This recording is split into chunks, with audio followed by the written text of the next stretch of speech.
आप सुने जितिया व्रत की पूजा विधि।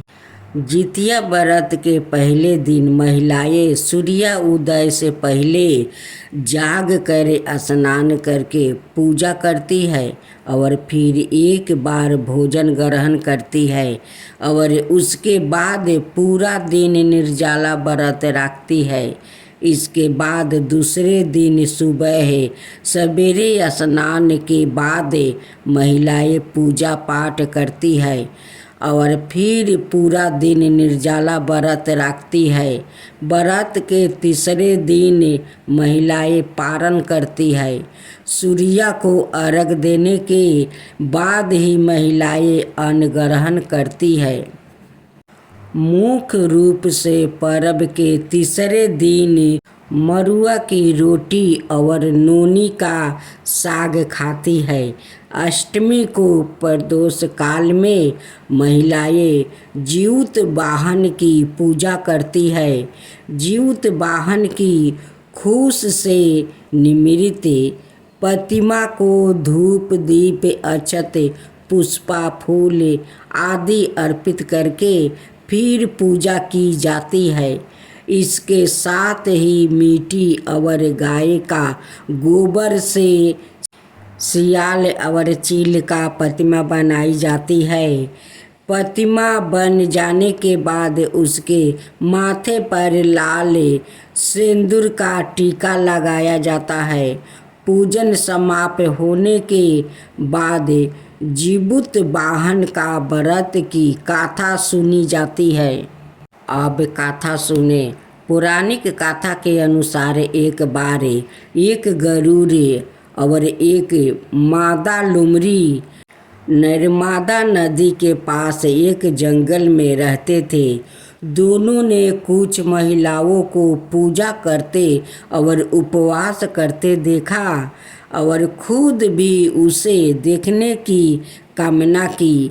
उनके उपवास के दौरान लोमड़ी भूख के कारण बेहोश हो गई और चुपके से भोजन कर लिया। दूसरी और चील ने पूरे सम्मान के साथ व्रत का पालन किया और उसे पूरा किया। परिणाम स्वरूप लोमड़ी से पैदा हुआ सभी बच्चे जन्म के कुछ दिन बाद ही खत्म हो गया और चील की संतान लंबी आयु के लिए धन्यवान हो गया। पितृ पक्ष आने पर जोग की पत्नी ने उसे पितरों का श्राद्ध करने के लिए कहा तो जोग इस व्यर्थ का कार्य समझाकर टालने की चेष्टा करने लगा, किंतु उसकी पत्नी समझती थी कि यदि ऐसा नहीं करेंगे तो लोग बातें बनाएंगे, फिर उसे अपने महके वालों को दावत पर बुलाने और अपनी शान दिखाने का यह उचित अवसर लगा। तब वो बोली, आप शायद मेरी परेशानी की वजह से ऐसा कह रहे हैं, किंतु इसमें मुझे कोई परेशानी नहीं होगी। मैं भोग की पत्नी को बुला लूँगी, दोनों मिलकर सारा काम कर लूँगी। फिर उसने जोग को अपने पीहर न्योता देने के लिए भेज दिया। दूसरे दिन उसके बुलाने पर भोग की पत्नी सुबह सवेरे आकर काम में जुट गई। उसने रसोई तैयार की, अनेक पकवान बनाई, फिर सभी काम लिपटा कर अपने घर आ गई। आखिर उसे भी तो पितरों का श्राद्ध दर्पण करना था। इस अवसर पर ना जोग की पत्नी ने उसे रोका और ना वो रुकी। शीघ्र ही दोपहर को हो गई। पितरों भूमि पर उतरे। जोग भोग के पितरों पहले जोग के यहाँ गया। तो क्या देखता है कि उसके ससुराल वाले वहाँ भोजन पर जुटे हुए हैं। निराश होकर वो भोग के यहाँ गया। वहाँ क्या था, मात्रा पितरों के नाम पर अगियारी दे दी गई थी।